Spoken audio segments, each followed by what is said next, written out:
Hey, what's going on, crypto people? What is good? This is your boy, the Crypto Siege, with another day in the life, in the crazy life, and the crazy life. That is the digital asset space. Good morning, guys. Yep, it's right. That's right. Another driving video. Absolutely. I told you guys got a plan, got a nice plan laid out. So yes, here we go with another driving video. But guys, listen, I just wanted to hop on here, as I like to say, real quick, and share a little bit of information, what's kind of going on in the world of the digital asset space. First thing we got to talk about is the fact that the people from Ripple, and I don't know who this guy is, he's Indian, but he's talking about the fact that 12 banks back in the day, years ago, had been trialed or had been doing a proof of concept using XRP. Now, I believe we've heard this story before, and maybe in articles, but I don't think we've ever heard it other than from David Schwartz. So this guy comes on here and says 12 banks using it, did it for 6 months, absolutely loved it, but point of fact said, we cannot use it. Number one, it's too volatile, and number two, there's zero chance of the central bank regulators allowing us to use it. So Ripple went back to work and came up with a product called ODL, where the banks don't have to actually hold the digital asset on their books, right? They do not have to do that. And number two, because of how fast it works, there is zero, it's very minimal volatility risk. Now, he said 30 seconds. I'm not sure if that's what he meant, but the fact that the banks will be able to use it through what he called a liquidity exchange, right? So a regulated digital asset exchange is what he said, right? So that's huge in a lot of ways. And then he said, basically privatize this ODL. And so they have that to use. So that's the concept. That's the deal. That is the deal, without question. So these 12 banks have been using it for, without having to hold it, quote unquote, using it as a proof of concept.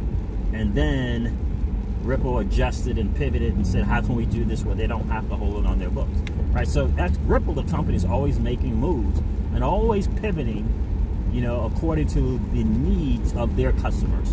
And so it's genius in motion, again, it's like I always said. But it's nice to see this guy on video talking about it on Twitter. And I think I got this from Han Solo. So shout out to Han Solo for sharing that. I believe this is where I got this from Twitter. So excellent. I watched the video I watched the video twice, just because I wanted to get excited this morning about what's kind of going on. So that was really awesome. We all know, I know a lot of us have heard the story, but I think it was great to hear this guy on stage talking about it. Kind of someone other than David Schwartz, because David Schwartz kind of said that they had they went to him with something, but it was this risk, it was this volatility risk, and he said 1,000 times that banks don't want to hold it, this kind of thing like that. So problem solved is what this video is saying. The video is saying that Ripple made their moves, they pivoted, right, and they solved the problem. That's one of the great business models that you can be in, is in being the solutions providing business, right? Provide solutions. And so this is what the behemoth that is Ripple has done. And I think that is really exciting. The thing that I really wanted to talk about is this dude, Augustin Karsten, right? The chairman or whatever of the BIS, Bank of International Settlements. I think it's interesting. So this is the second time now that this dude has changed his mind, changed his thoughts, changed his way of thinking. So now his new way of thinking is that banks, the central banks in particular, should embrace this new quote-unquote digital money.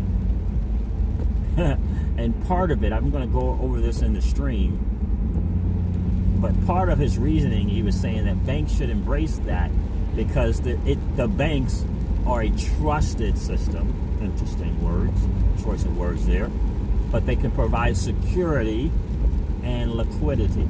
I mean, of course, this is the thing that they will be, they'll be spouting this out in their narrative, to try to keep people to keep using that system, and it will be vast majority of the masses that will do it. That will put their digital assets in the bank, because what else do they know, right?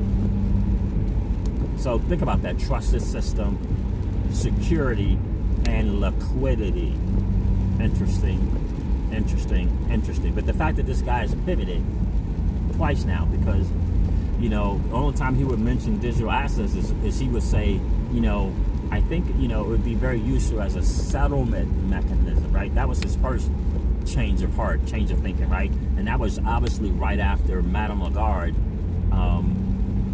walked in Brad Garling's house to this meeting of central bankers, and where Brad actually got to do a presentation, and where he, Augustin Carson, actually got turned on to what is going to happen.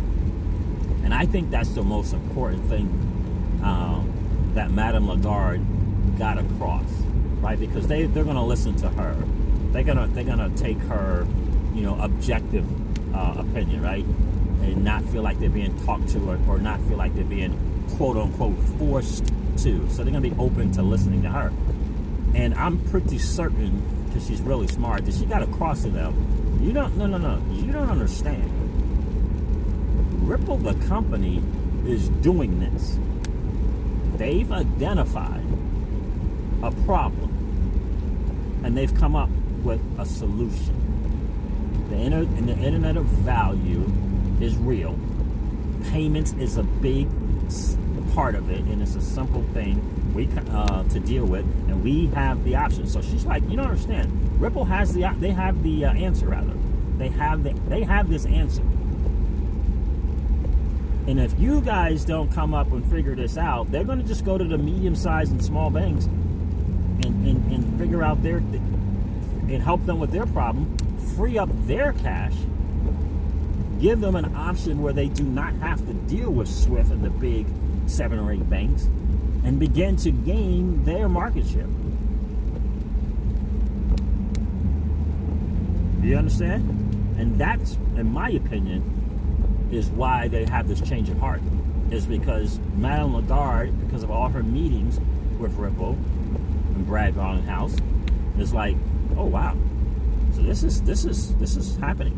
This is the deal. This thing works, and you can solve this thing. You can free up $10 trillion in notional votro and pre-funded accounts, whatever.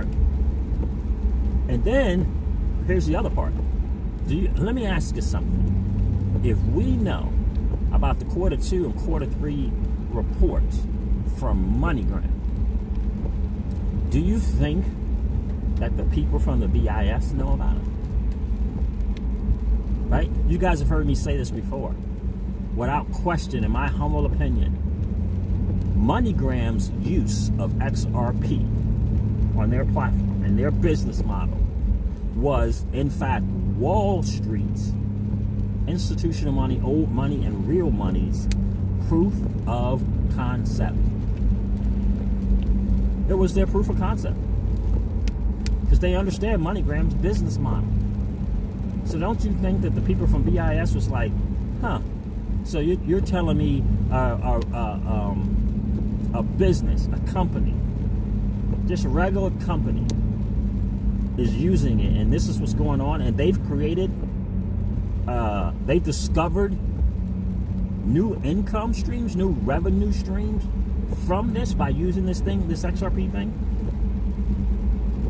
Yeah, so as soon as they found out that there's money to be had, there's money to be made, as soon as they found out that, it's over, right? It's game over.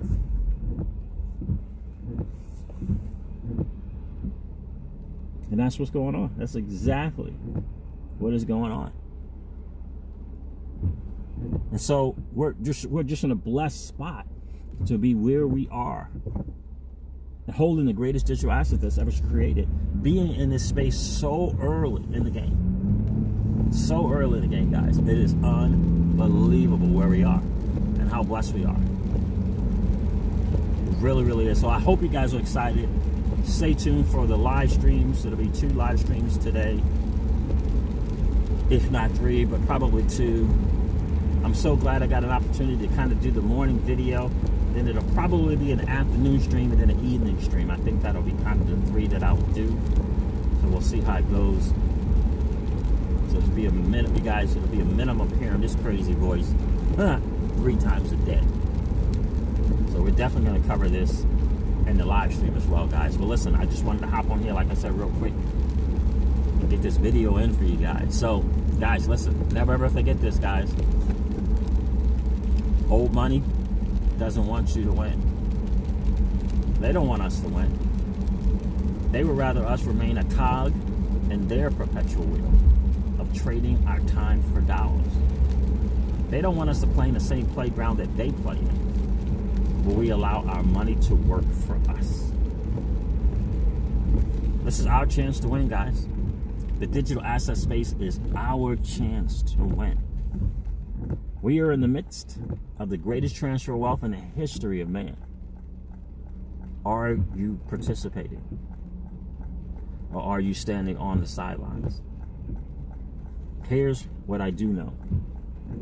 That the battle for you has already been fought. And the victory is yours. Go get it. I'll talk to you soon, guys. See ya. Bye.